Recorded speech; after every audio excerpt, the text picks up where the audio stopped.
You're listening to Radio West here on CBC Radio 1. Time is 5:18 Pacific, 6:18 in the Mountain Time Zone. And up next, we'll turn to international news. The fragile pause in fighting between Hamas and Israel is holding in Gaza for now. At the same time, violence in the occupied West Bank is increasing.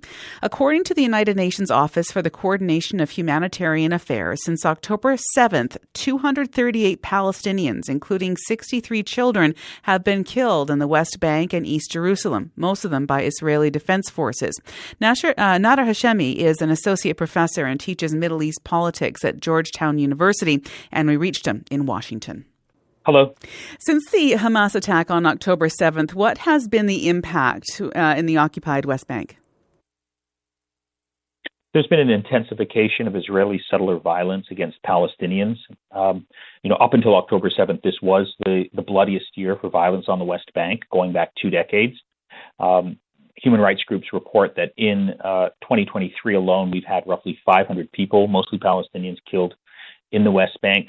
Half of them have been killed since October the 7th, including 63 children. So that gives you a sense of how, there's been an intensification of this conflict between Palestinians living in the West Bank and Israeli settlers. And what has been the response from the Israeli government in this violence? To support Israeli settler attacks on Palestinians, to put it bluntly. Israeli settlers are armed. Palestinians are not. There's a right-wing security minister, supporter of Israeli settlement activity. His name's Itamar Ben-Gvir. He's been sort of leading this campaign, sort of giving Israeli settlers basically carte blanche to do what they want without any fear of judicial or legal prosecution should they kill or maim or attack Palestinians. So this has been a nightmare scenario. It's been happening at a very low level for a very long time. But since October the 7th, this has been intensified significantly. And many of the Palestinian prisoners and detainees released from Israeli jails have gone back to the West Bank. Tell us what the reaction there has been.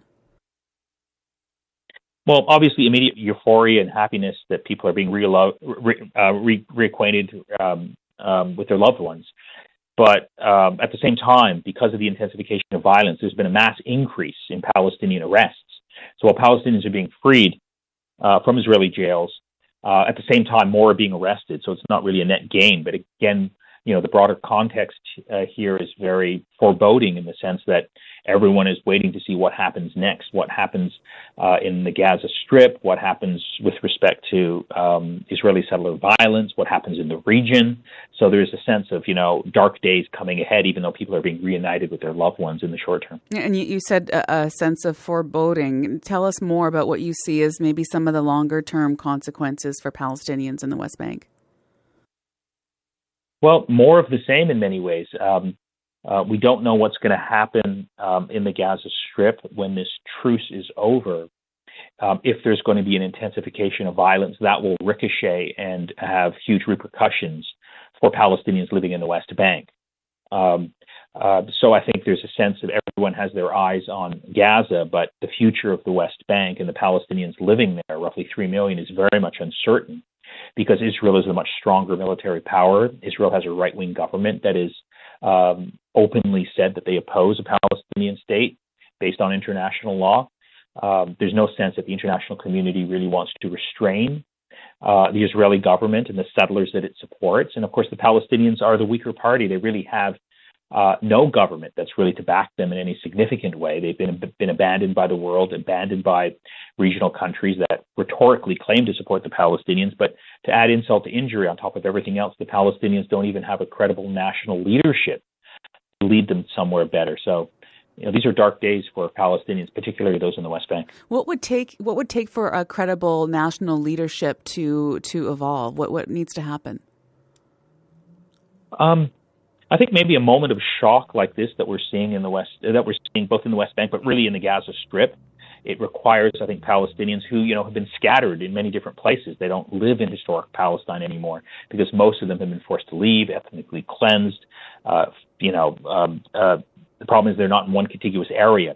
But it would need, I think, sort of an effort to bring people together to sort of look at this current tragedy and say we need a new path forward.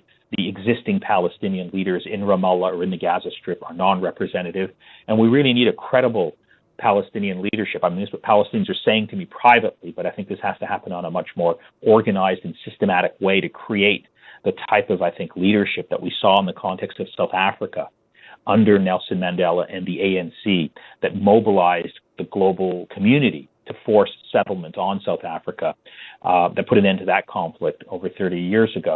We need something similar in the case of Palestine and Palestinians, and it's, an open question whether that's going to happen. And is there anything the rest of the world could be doing to support this? Well, yeah, I think, each country has to sort of ask themselves, what is their policy toward the Israel-Palestine conflict? Are we placing the same value on human life on both sides of the conflict, or are we valuing one side to the extent of the other? I think that's a question everyone needs to be asking. And I think the other question the international community has to be asking is, are we better served in terms of global peace and security, in terms of regional security? Are we better served by ignoring the question of Palestine and the question of Palestinian suffering? And that very much was the operating plan of the Biden administration and the European Union, Canada. There was a broad view prior to October 7th that the question of Palestine and the question of the Palestinian state didn't matter anymore because allegedly nobody cared about that issue. It wasn't a complicating factor in regional or international politics. We can now see what a gross miscalculation that was. And so I think elevating the importance of a just resolution of the Palestine question, there's a lot that Canada could be doing and should be doing, and I hope will be doing in the coming months and years to sort of, I think, push things in the right direction. But it's going to need that type of bold leadership, not just from the people within the region. I think really the international community that has a lot of leverage over the parties are going to really have to step it up if we want to get out of this cycle of violence.